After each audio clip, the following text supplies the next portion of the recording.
సుమారు 500 సంవత్సరాల పురాతన దర్గా. ఇబ్రహీం కులీ కుతుబ్ షాహీ కాలంలో కట్టబడిన దర్గా. ఇది 2000 అడుగుల ఎత్తు, 484 మెట్లు ఉంటాయి. ఇక్కడ చూడండి, ఇక్కడ నుంచి చూస్తే మనకు హైదరాబాద్ మొత్తం కనబడుతుంది. ఈ దర్గా 1587 సంవత్సరం కులీ కుతుబ్ షాహీ రాజుల కాలంలో మౌలాలి గుట్ట మీద మొట్టమొదటిసారిగా పిల్లల్ని నిలబెట్టారు. ఇక్కడ 2 ద్వారాలు ఉంటాయి మనకి. ఇప్పుడు ఫస్ట్ ద్వారం, రెండవ ద్వారం లోపల ఉంటుంది. ఇక్కడ నుంచి చూస్తే మనకు హైదరాబాద్ మొత్తం కనబడుతుంది. అయితే ఇది ఎందుకు కట్టారంటే, అలీ ఇబ్రహీం కులీ కుతుబ్ షాహీ దగ్గర ఒక అతను పనిచేస్తుంటాడు. అతని పేరు చేసే యాకూద్.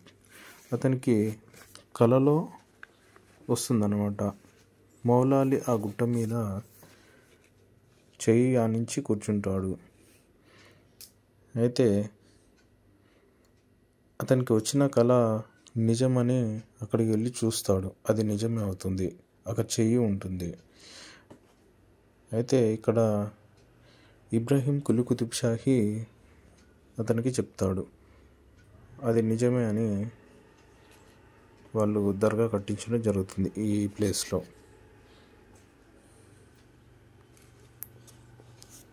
ఇది దర్గా లోపల ఇలాగా ఉంటుంది. దర్గా లోపల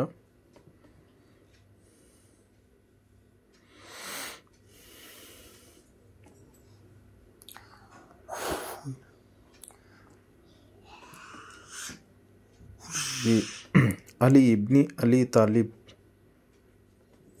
ఈ మౌలాలి దర్గా ఇక్కడ వేలాడుతుంది కదా. ఈ కత్తికి 2 ముఖాలు ఉంటాయి. అయితే ఈ కత్తి అలీ ఇబ్ని అలీ తాలిబ్ కత్తి. ప్రపంచంలోనే ఇది కత్తి మొదటిసారి. కత్తి పేరు జుల్ఫికార్.